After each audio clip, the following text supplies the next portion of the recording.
మందిని కూడా కొన్ని రోగాలకు ఆ రకంగా చూయించుకోవచ్చు అని చెప్పేటువంటి ఒక భరోసా అనేటువంటిది ఉండింది.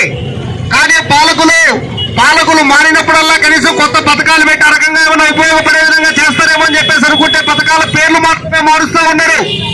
అంతకుముందు వైఎస్ఆర్ ఆరోగ్యశ్రీ అనేటువంటి మాటను మార్చి ఈరోజు ఎన్టీఆర్ వైద్య సేవ అని చెప్పేసి పెట్టారు.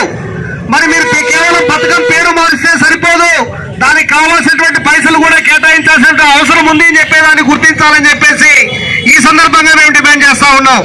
ఎందుకంటే దాదాపు 2700 కోట్ల రూపాయలు ఆరోగ్యశ్రీ నిధులు పెండింగ్ లో ఉంటే తగుదరమ్మ అంటే మన సత్యకుమార్ యాదవ్ అసెంబ్లీలో మాట్లాడిన సందర్భంగా చెప్పిన మాట ఏమిటి అంటే కేవలం 200 కోట్లు కేటాయిస్తానని చెప్పేసి చెప్తా ఉన్నారు.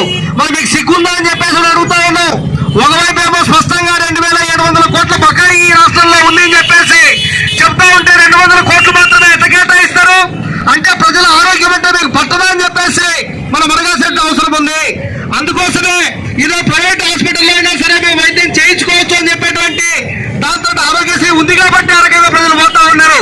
కాబట్టి దానికి కూడా పిల్లలు కలిసేటువంటి ప్రయత్నం చేస్తే భారత కమ్యూనిస్ట్ పార్టీ మార్క్సిస్ట్ గా అవసరమైతే ప్రజలను చైతన్యం చేస్తాం.